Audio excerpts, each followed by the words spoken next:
You ask Tiger to calculate. This deals with linear inequalities with one unknown.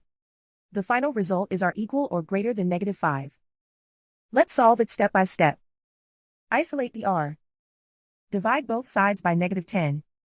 Whenever you multiply or divide by a negative, reverse the inequality sign.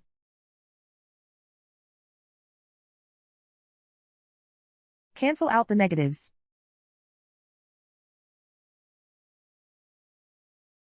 Simplify the fraction.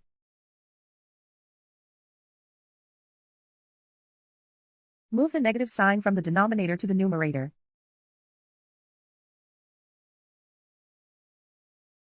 Find the greatest common factor of the numerator and denominator.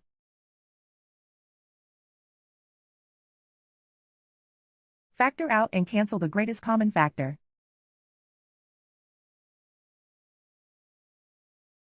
Plot the solution on a coordinate grid. And so the final result is r equal or greater than -5.